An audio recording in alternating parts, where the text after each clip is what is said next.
Why did people carve the rocks, you know what I mean, and put the president's faces on there, you know, Mount Rushmore? Why did they do that? They got a big kick out of doing big faces, or did they want it to leave a mark? They wanted to leave a mark. They said, these people right here, they are founding fathers. So we're going to put their big faces on this mountain, and fuck who don't like it.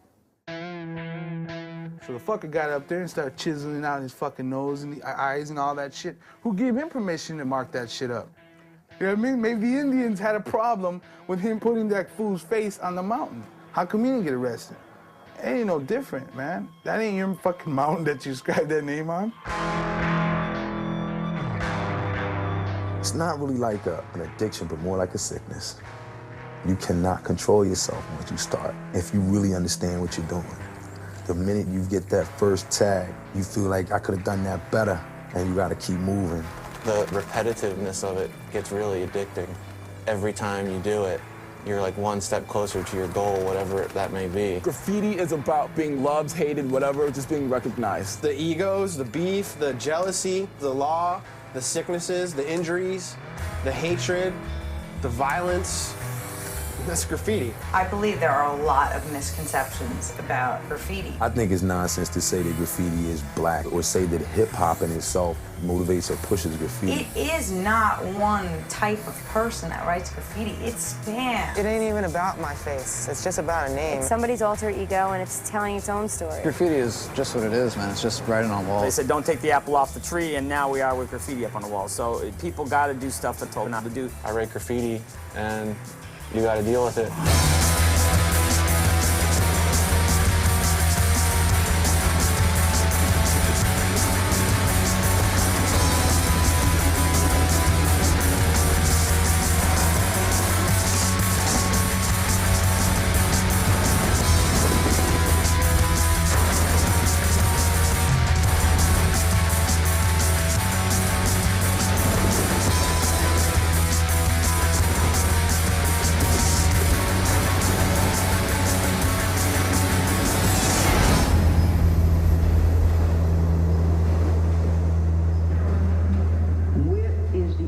Strategy to get us out of Iraq?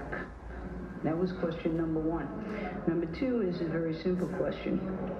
Why did I start doing graffiti?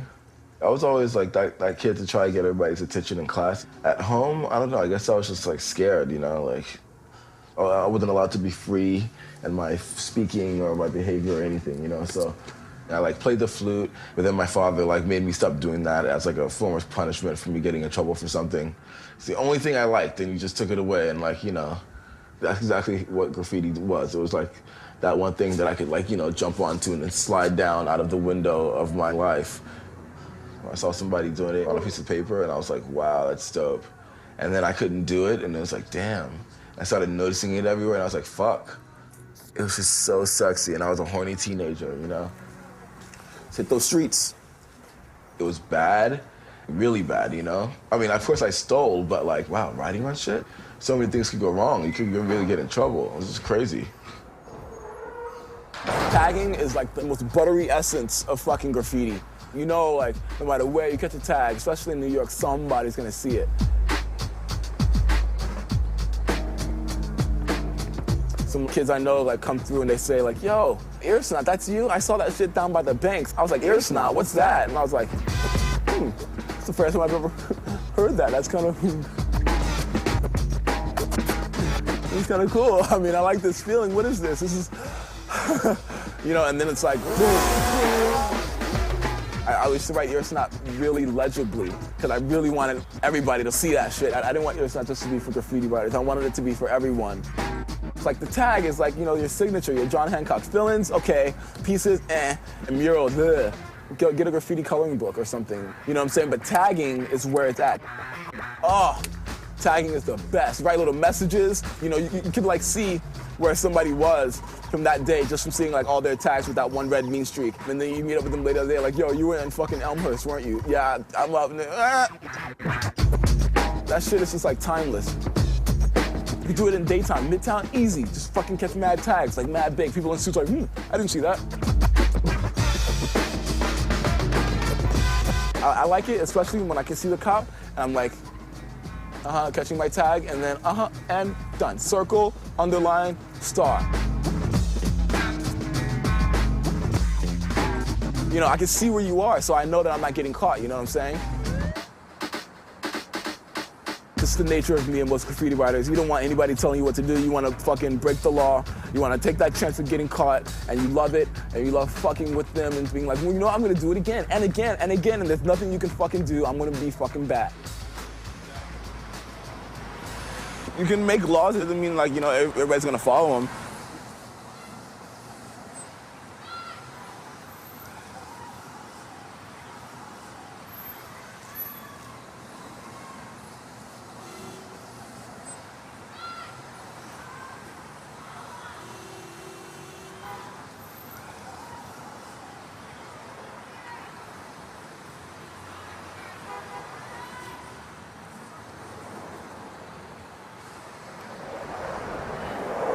You know, some people come up to me when I'm doing a mural and be like, wow, this is beautiful. I like the colors and I like these animals you put on there and incorporate in this whole thing. I just hate that damn tagging shit though.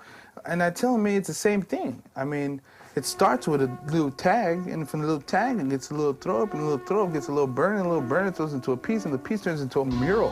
And if I didn't do that tag, I wouldn't be able to do your building.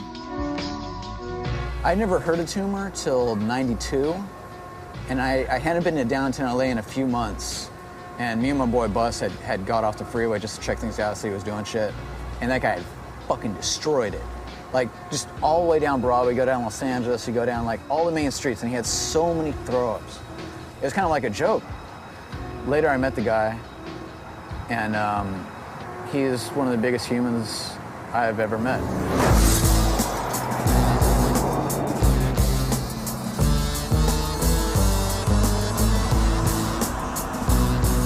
To be a graffiti writer, man, I feel that you have to hold down your fucking name.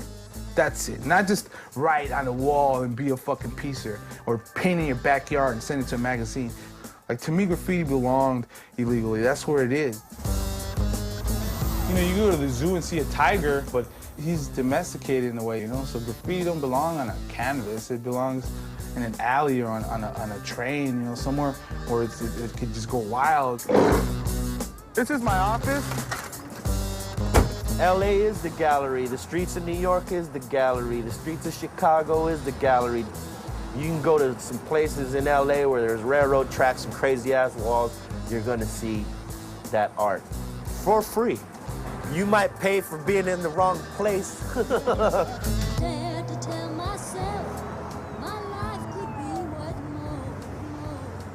To be a graffiti writer in LA, it's like gangs don't like you and cops don't like you. So you're in the middle of some fucked up shit if you live in the hood.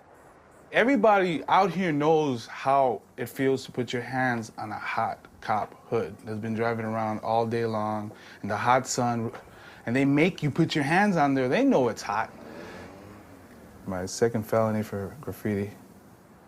I deal with the consequences. I'm not one of those dudes that blame it on society or people, whatever. I did it, I went to jail, I came out, I did it again, went to jail, came out. Do it again, get killed, die, go in heaven, catch some spots.